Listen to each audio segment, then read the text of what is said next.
Hey y'all, it's Shannon. So I figured today was a good day to make paint. So I made some red dye earlier, red dye based acrylic paint, and I'm making yellow oxide in this. But I showed you some ultramarine there a minute ago, and my yellow oxide, I'm pulling that out now.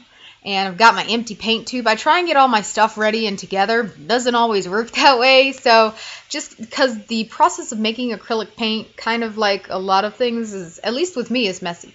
So I'm getting out some yellow oxide pigment, and I buy my pigment from cosmetic sources, but you can certainly get pigments from other places. I just like to buy them from cosmetics because they're ground just as fine, and I can get sample sizes, so they're a lot more cost effective. So I think I paid like $4 or $5 for that. And so what I'm doing now is I'm dispersing the pigment in water because you want to create a paste. Now I will tell you, not all pigments disperse in water evenly the same, and that makes sense, right? Because they're made of different things, different pigments, different properties.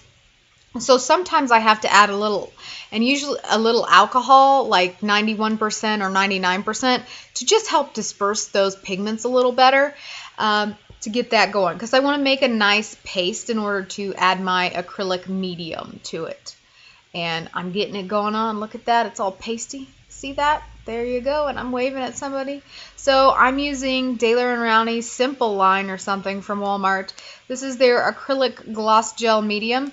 You can really use any kind of acrylic medium that is acrylic based, let me say that to make a paint. So that's the really great thing with acrylic in general to me, is there's just so many options in terms of the mediums, the paints, the consistency, whatever you're looking for. You can do thick, you can do thin, you can do fluid, you can do like textured, whatever you want to do is what you want to do. And here I'm trying to re-explain things because my camera was a dork and cut off. So that's why I'm having that there again.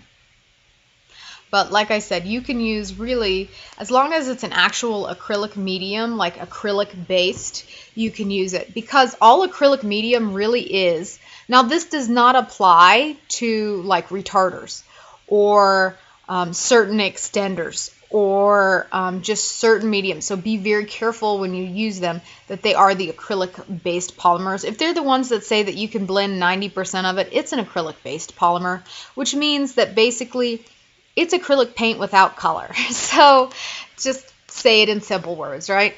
So that's what I'm doing right now, is I'm taking an acrylic polymer or acrylic medium, whatever you want to call it, and I'm blending it with my paste, my pigment paste, in order to make paint. And so what I do is I do a figure 8 in order to actually like get it into paint. There's a very specific like pattern they recommend you use, but I find that it works pretty well as long as you get it really well mixed and don't get air bubbles. So now I'm putting it in the tube, and we're on towards the final stages of this stuff, which is always exciting.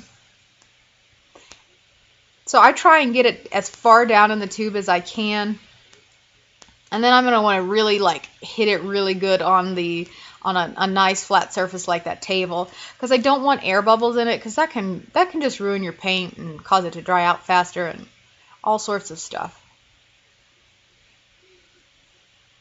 And see, I'm talking a lot. So I'm cleaning it off now, and I'm basically making sure there's no air and that I can like roll it up. So they do sell what they call crimpers for this, but I find no need to do that. I just use pliers, and I've had some homemade paint I've had for a couple of years, and I've not had a problem with it. I don't know if I'm lucky or stupid or what, but so what I'm doing is taking leftover paint from the plate basically, and I'm swatching it across, kind of like you do when you buy your paint from the paint store and they swatch it from that batch. So I'm really excited about that, and this is just a sample of some paint I made a couple of years ago, and it's actually got other paint that I made on it. I get paint everywhere. I don't know what it is. I'm the same way when I bake.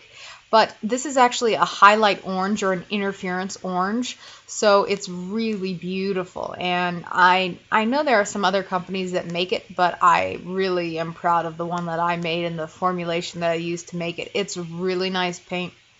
I enjoy making my own acrylics. I don't do it all the time just because convenience factor, you can buy it a lot easier. It does take time. This video was way sped up and there are quite a few cuts. So, but the nice thing is that now you know how to make acrylic paint, and you can also make it shiny, make it matte. You can do whatever you want just based on the materials you use. If you want a matte paint, buy pigments and use a matte based acrylic medium and you will have a matte paint. So, and there's lots of ways to, like I said, mix this stuff up and come up with creative ways. So I hope you all enjoyed this. Have a lovely day. Please do me a huge favor, like and subscribe, and I'll talk to you later. Hope you have a good day. Bye-bye.